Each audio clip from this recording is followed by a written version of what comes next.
The warm wind enveloped Manhattan as Donald Trump stepped out of the black limousine in front of his office entrance at Trump Tower. The streets smelled of coffee from the nearby kiosk, and the hum of the city, filled with taxi horns and the voices of passers-by, created a familiar backdrop for a business morning. The driver closed the car door and Trump, in a flawless dark blue suit, adjusted his tie as he walked toward the entrance. "Good morning, Mr. Trump," greeted the security guard in a black suit politely. "It'll be a good morning if everything goes according to plan," Trump replied curtly, heading toward the elevator. As the elevator doors closed, the phone in the inner pocket of his jacket vibrated. Trump took it out, and a number from Washington lit up on the screen. He frowned, pressed the green icon, and brought the phone to his ear. "What's going on, Mr. Trump?" "There's a problem. A serious problem." The voice on the other end of the line was tense. "Speak."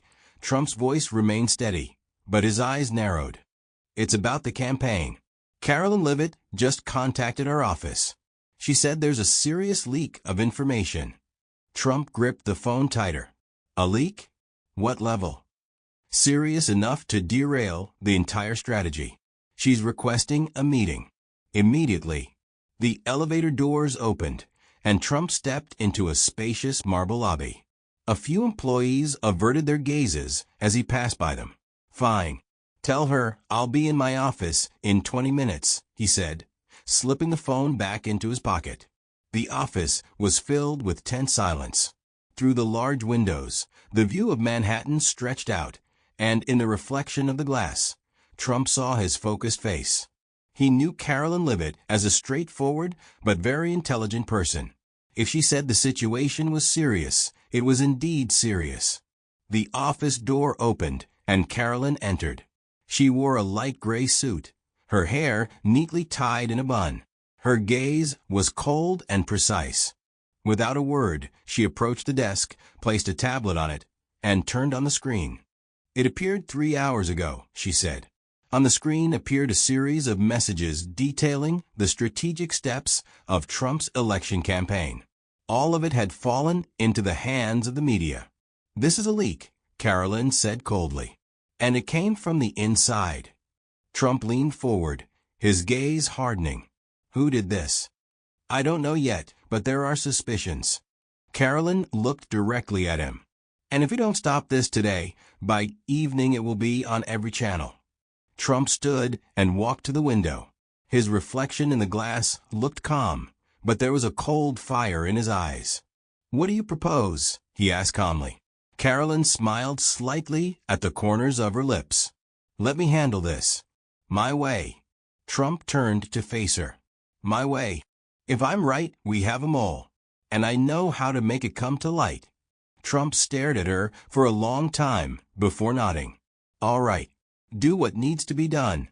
Karoline slipped the tablet into her bag and nodded. "I won't let you down." She turned and left the office, leaving behind a faint scent of jasmine. Trump turned back to the window and looked down at the city, which was beginning to buzz even more intensely. A storm was ahead, but this time, he was confident he had an ally who knew how to take the hit.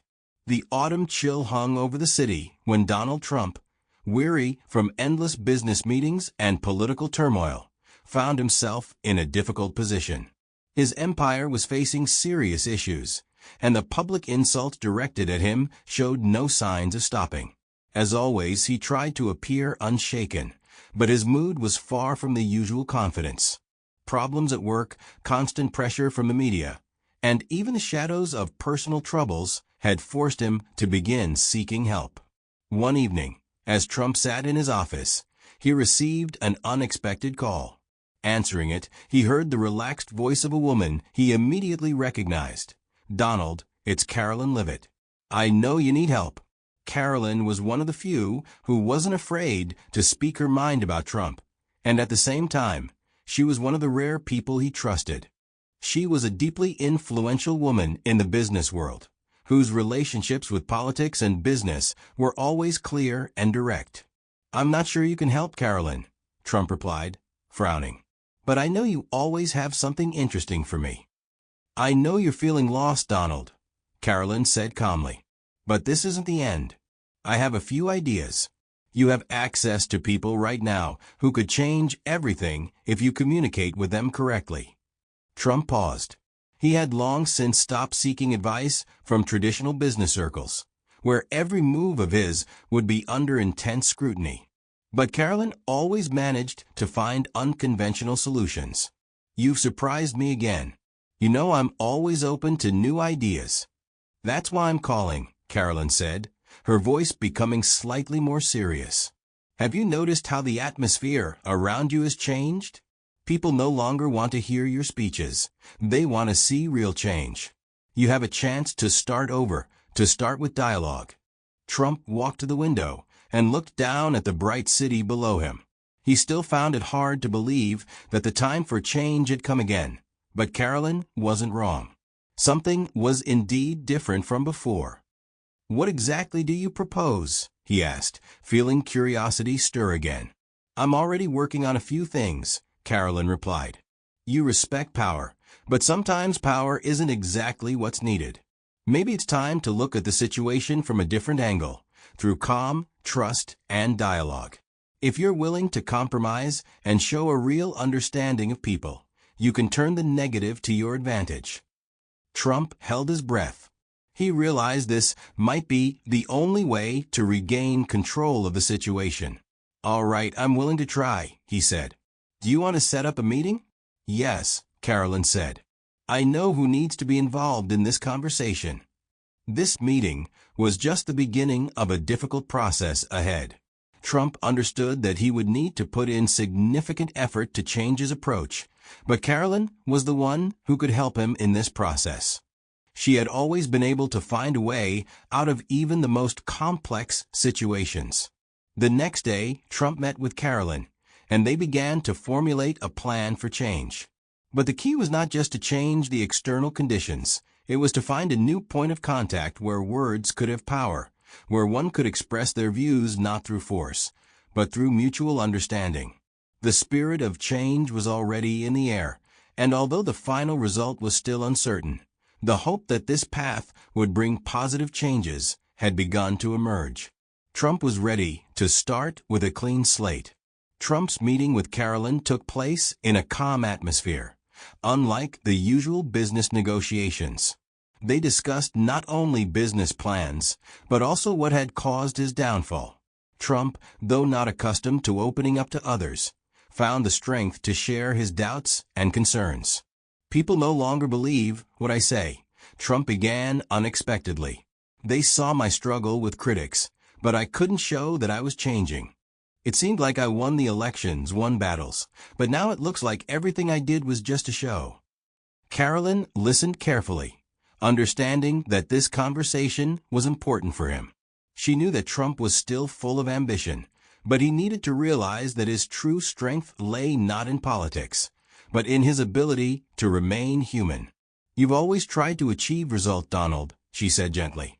And now it's important that you find a new purpose. Maybe it's time to return to what really matters, people. Don't seek victory in every conflict. Seek it in understanding what truly matters to you. Trump paused. He had never thought of politics as a tool for changing people's lives. He always saw it as a game of survival. But Karoline spoke the truth. He had perhaps lost touch with what really mattered. All right, he finally said. What's next? Karoline smiled. She already knew where he could be directed.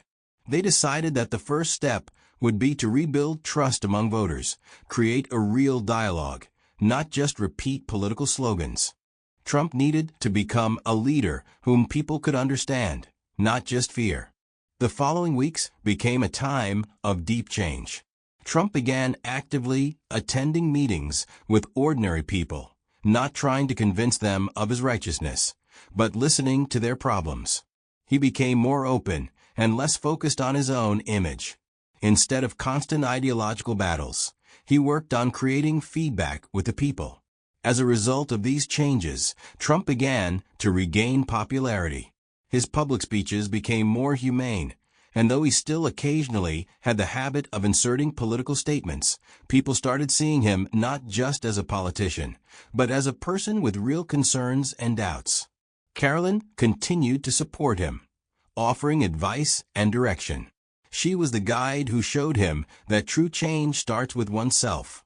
And although Trump was still not perfect, his new approach became an example of how one can change their own path even in the most difficult times. People began to believe in him again, but this time not because of power or money, but because he was trying to understand their needs and work for the common good. Trump continued to change, and along with him, the atmosphere around him transformed. Gradually, his circle began to adapt to the new management style, less aggressive and more focused on mutual understanding. Karoline became not just an advisor, but a true partner in this process.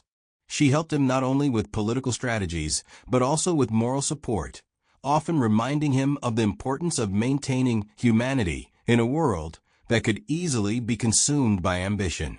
Meetings with voters and participation in public events became part of his new image. He stopped looking only like a political leader and started resembling someone who was ready for change and open to listening to those around him. One day, during one of these meetings, Trump felt his heart race. He was listening to stories from ordinary people who shared their problems, from low wages to difficulties in raising children. They didn't ask for instant solutions or miracles, but they were seeking understanding and support from him. It was at this moment that Trump realized that true power wasn't in being above everyone else, but in making people feel important. "Thank you for your honesty," he said after one conversation where a woman shared her struggles with finding a job. "You are the real heroes of every day. I am here to find solutions and together make our society better."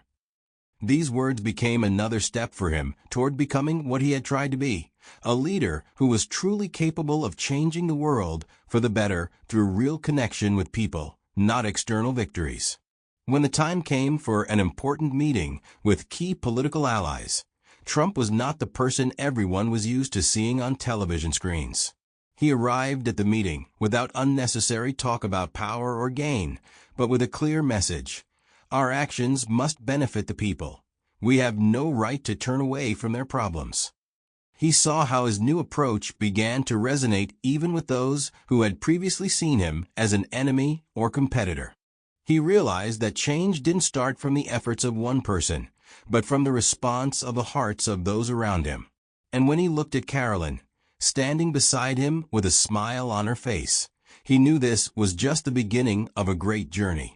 This was not the end, but the beginning of a new era for him, a new stage where he was learning to listen, change, and not be afraid to admit his mistakes. Trump was no longer the person people had seen before.